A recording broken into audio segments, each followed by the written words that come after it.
he would know what's best for me and my family because he's a doctor. So we all got flu shots. We have before us the opportunity to forge for ourselves and for future generations a new world order, a world where the rule of law, not the law of the jungle, governs the conduct of nations. When we are successful, and we will be, we have a real chance at this new world order, an order in which a credible United Nations can use its peacekeeping role to fulfill the promise and vision of the UN's founders.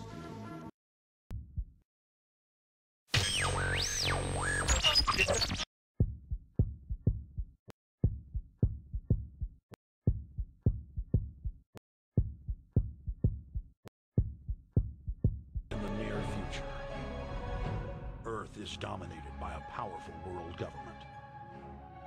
Once free nations are slaves to the will of a tiny elite. The dawn of a new dark age is upon mankind. Countries are a thing of the past. Every form of independence is under attack, with the family and even the individual itself nearing extinction. Close to 80% of the Earth's population has been eliminated. The remnants of a once free humanity are forced to live within highly controlled, compact, prison-like cities. Travel is highly restricted. Superhighways connect the megacities and keep the population from entering into unauthorized zones. No human activity is private. AI supercomputers chronicle and categorize every action. A prison planet dominated by a ruthless gang of control freaks whose power can never be challenged. This is the vision of the global elite, their goal. Our species will be condemned to this nightmare future unless the masses are awakened to the New World Order master plan and mobilized to defeat it. Erected by a secretive group, the Georgia Guidestones are a testament to the elite's plan for a world religion, global laws, with a global court and army to enforce it. And set in stone, it is written that the population never rise above 500 million.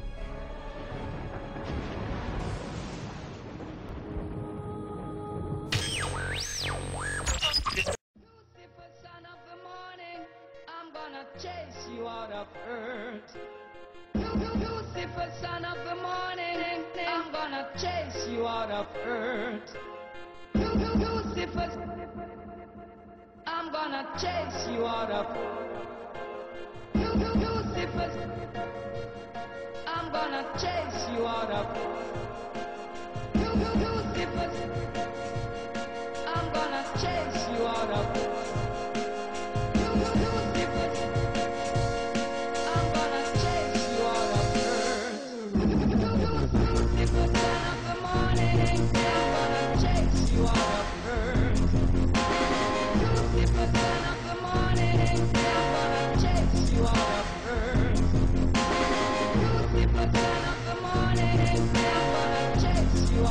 earth. Lucifer, son of the morning, I'm gonna chase you out of earth. Lucifer, I'm gonna chase you out of Lucifer, I'm gonna chase you out of Lucifer, son of the morning. Lucifer, son of the morning.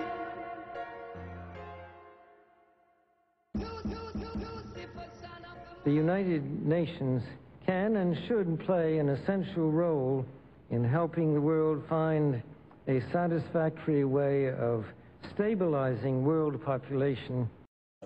Not doing it will be catastrophic. We'll have 8 degrees, we'll be 8 degrees hotter in 10, not 10, but in 30 or 40 years, and basically none of the crops will grow. Most of the people will have died, and the rest of us will be cannibals. Civilization will have broken down. What the few people who are left will be living in a failed state like Somalia or Sudan, and living conditions will be intolerable. The droughts will be so bad there'll be no more corn growing. Not doing it is suicide. So what's wrong with the population? I mean, with too many people. That's why we have global warming. We have global warming because too many people are using too much stuff. But if there were less people, they'd be using less stuff. We've seen now there's a type of foreign assistance for vaccines or for AIDS treatment that are incredibly effective. These are all about saving lives. And the good news is that as you make those breakthroughs, the population growth in the country goes down. These are all about saving lives. The population growth in the country goes down. The good news is the population growth in the country goes down.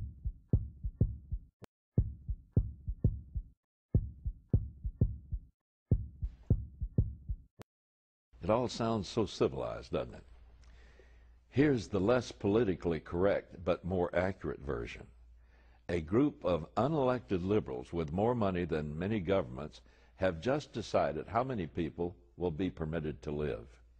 This group of self-appointed governors will now have to draw up criteria to be used to decide who will not be permitted to live and how they will die.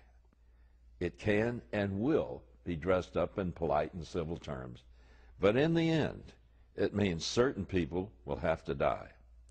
The meeting was billed as a meeting of philanthropists wanting to do good, but one can put lipstick and pearls on a pig, and it'll still be a pig.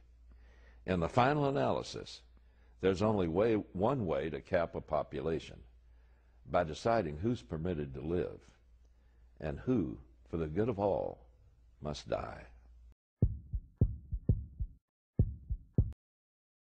The London Times identified them as Bill Gates, David Rockefeller, Ted Turner, Oprah Winfrey, Warren Buffett, George Soros, and New York Mayor Michael Bloomberg.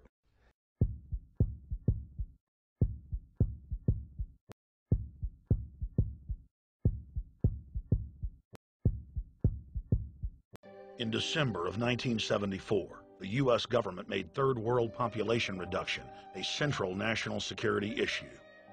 The operation plan, titled National Security Study Memorandum 200, was simply a regurgitation of the British Commission on Population, created by King George VI of England in 1944, which openly stated that populous third world nations posed a threat to the international elite's monopoly of global power. The Kissinger-authored U.S. plan targeted 13 key countries where massive population reduction was called for. Kissinger recommended that IMF and World Bank loans be given on condition that nations initiate aggressive population control programs, such as sterilization. Kissinger also recommended that food be used as a weapon, and that instigating wars was also a helpful tool in reducing population. In 1972, the Nixon White House also implemented a eugenics policy, which was directed by George Herbert Walker Bush, then United States Ambassador to the United Nations. Bush advised China on the formulation of their one-child policy and directed the federal government to forcibly sterilize more than 40% of Native American women on reservations. The Bilderberg-dominated Club of Rome advocated environmentalism as the best front to implement population reduction. Western populations would accept serfdom if it was packaged as saving the earth.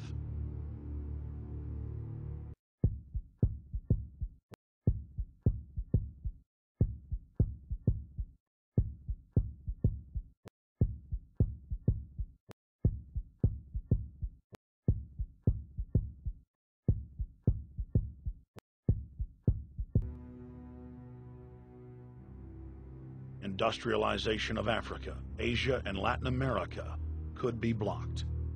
Citizens would more willingly give up their national sovereignty if it were sold as a way to help the planet. The think tank also concocted the peak oil fraud as a way to create artificial scarcity. And the Club of Rome has been aggressively pushing a global carbon tax as a way to fund their planetary government. And I actually think the world will be much better when there's only 10 or 20% of us left. Dr. Eric Bianca. The eugenics movement has now shaken off much of its Nazi baggage and is using people's legitimate concern about the environment as a cloak to conceal their real agenda.